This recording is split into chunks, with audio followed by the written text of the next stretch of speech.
মোরা একই বাগানের ফুল, আনন্দে একসাথে কাঁদব, এক সারিতে বসে সহস্বরে গগন বিদারী চিৎকারে শিরোপা উদযাপন করব। এই ট্রফির ভার বইতে যে পারে না সবাই, কিছু না থাকা থেকে সব আছে মাঝের সময়টাই। সাপোর্ট করে গেছেন তারাই তো আসল সাপোর্টার। সপ্তম সুরে গায় তার হার আছে আর্জেন্টিনার এই সপ্তম স্বর্গে আবারও পা মেসির জয়গান। আর্জেন্টিনা ও কলম্বিয়ার কোপা ফাইনাল ম্যাচটা যেন একটা বিরহের বধি, যেখানে শুরু থেকেই টার্গেট ছবির নায়ক মেসি। বারবার শুধু আঘাত করেছে শত্রু, মেসি ফিরে এসেছে বারবার দূরদণ্ড প্রতাপে। দ্বিতীয়বার আর পারল না ৩৭ বছরের শরীরটা, পা ফুলে ঢোল। ছবিতেই বোঝা যায় আঘাতের তীব্রতা। রিপোর্ট বলছে মাঠের বাইরে থাকতে হবে কমপক্ষে ৩ সপ্তাহ। বাইরে তখনও লাখো মানুষের পদার্পণ। সৃষ্টিকর্তা যেন মানুষের প্রার্থনা শুনলেন।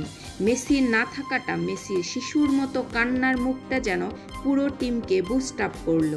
এক্সট্রা টাইমে লাউতারো মার্তিনেজের শট গোলকিপারের 2 হাতের মাঝ দিয়ে জালে জড়ালো সাই করে। পুরো আসরে দুর্দান্ত খেলার পুরস্কার পেলেন লাউতারো মার্তিনেজ। পুরো টুর্নামেন্ট চ্যাম্পিয়ন আর্জেন্টিনার মোট গোল 9টি, 5টায় মার্তিনেজের। বিশ্বকাপে 42 মিনিটেও গোল ছিল না যার, এবার 221 মিনিটেই 5 গোল। রোনালদোর শেষ ইউরো আর মেসির শেষ কোপা, দুজনের কত মিল। দুজনেই কাঁদালেন নিজেদের শেষ ম্যাচটাই।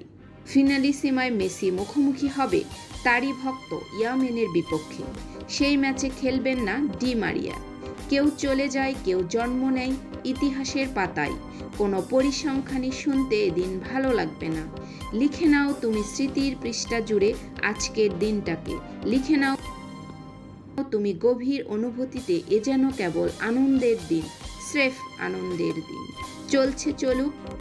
Tania Parvin, BD sports family 24।